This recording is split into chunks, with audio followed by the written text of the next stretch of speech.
Welcome to Coffee and Books channel. In this video, we will present the summary of The Handmaid's Tale by Margaret Atwood. Offred is a handmaid in the Republic of Gilead, a totalitarian and theocratic state that has replaced the United States of America. Because of dangerously low reproduction rates, handmaids are assigned to bear children for elite couples that have trouble conceiving. Offred serves the commander and his wife, Serena Joy, a former gospel singer and advocate for traditional values. Offred is not the narrator's real name. Handmaid names consist of the word "of", followed by the name of the handmaid's commander. Every month, when Offred is at the right point in her menstrual cycle, she must have ritualized sex with the commander, while Serena sits behind her, holding her hands. Offred's freedom, like the freedom of all women, is completely restricted. She can leave the house only on shopping trips. The door to her room cannot be completely shut. And the eyes, Gilead's secret police force, watch her every public move. As Offred tells the story of her daily life, she frequently slips into flashbacks, from which the reader can reconstruct the events leading up to the beginning of the novel. In the Old World, before Gilead, Offred had an affair with Luke, a married man. Luke divorced his wife and married Offred, and they had a child together. Offred's mother was a single mother and feminist activist. Offred's best friend, Moira, was fiercely independent. The architects of Gilead began their rise to power in an age of readily available pornography, prostitution, and violence against women, when pollution and chemical spills led to declining fertility rates. Using the military, they assassinated the president and members of Congress and launched a coup, claiming that they were taking power temporarily. They cracked down on women's rights, forbidding women to hold property or jobs. Offred and Luke took their daughter and attempted to flee across the border into Canada, but they were caught and separated from one another, and Offred has seen neither her husband nor her daughter since.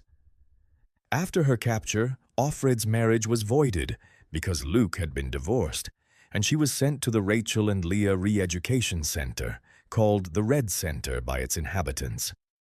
At the center, women were indoctrinated into Gilead's ideology in preparation for becoming handmaids. Aunt Lydia supervised the women, giving speeches extolling Gilead's beliefs that women should be subservient to men and solely concerned with bearing children. Aunt Lydia also argued that such a social order ultimately offers women more respect and safety than the old pre-Gilead society offered them. Moira is brought to the Red Center, but she escapes, and Offred does not know what becomes of her. Once Offred is assigned to the commander's house, her life settles into a restrictive routine. She takes shopping trips with Offglen, another handmaid, and they visit the wall outside what used to be Harvard University, where the bodies of rebels hang. She must visit the doctor frequently to be checked for disease and other complications, and she must endure the ceremony, in which the commander reads to the household from the Bible, then goes to the bedroom, where Serena and Offred wait for him and has sex with Offred. The first break from her routine occurs when she visits the doctor, and he offers to have sex with her to get her pregnant, suggesting that her commander is probably infertile. She refuses. The doctor makes her uneasy, but his proposition is too risky. She could be sent away if caught. After a ceremony, the commander sends his gardener and chauffeur, Nick, to ask Offred to come see him in his study the following night. She begins visiting him regularly. They play Scrabble, which is forbidden since women are not allowed to read, and he lets her look at old magazines like Vogue. At the end of these secret meetings, he asks her to kiss him. During one of their shopping trips, Offglen reveals to Offred that she is a member of Mayday, an underground organization dedicated to overthrowing Gilead. Meanwhile, Offred begins to find that the ceremony feels different and less impersonal now that she knows the commander. Their nighttime conversations begin to touch on the new order that the commander and his fellow leaders have created in Gilead. When Offred admits how unhappy she is, the commander remarks, as they say, "You can't make an omelet without breaking eggs." After some time has gone by without Offred becoming pregnant, Serena suggests that Offred have sex with Nick secretly and pass the child off as the commander's. Serena promises to bring Offred a picture of her daughter if she sleeps with Nick, and Offred, with horror, realizes that Serena has always known where her daughter was. The same night that Offred is to sleep with Nick, the commander secretly takes her out to a club called Jezebel's, where the commanders mingle with prostitutes. Offred sees Moira working there.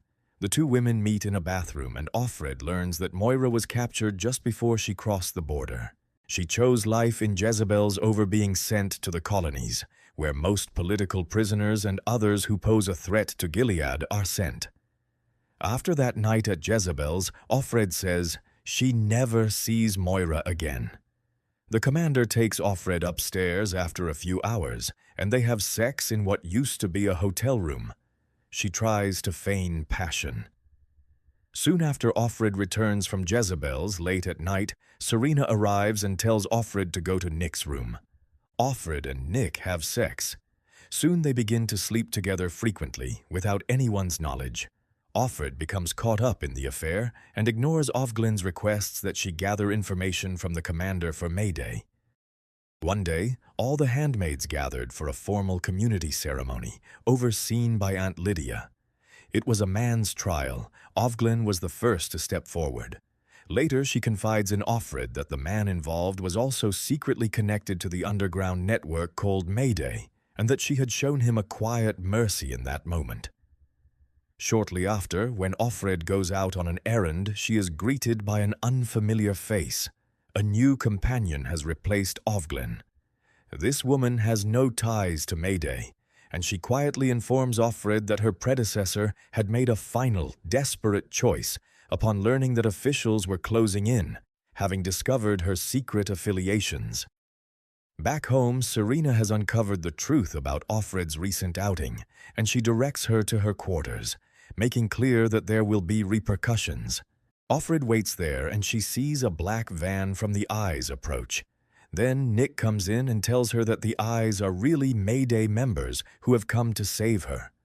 Offred leaves with them over the commander's futile objections, on her way either to prison or to freedom. She does not know which.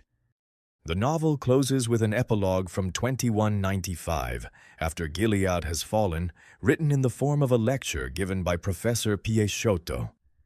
He explains the formation and customs of Gilead in objective, analytical language. He discusses the significance of Offred's story, which has been found on cassette tapes in Bangor, Maine. Piesciotto suggests that Nick arranged Offred's escape, but that her fate after that is unknown. She could have escaped to Canada or England, or she could have been recaptured. Thanks for watching. Please like and subscribe for more.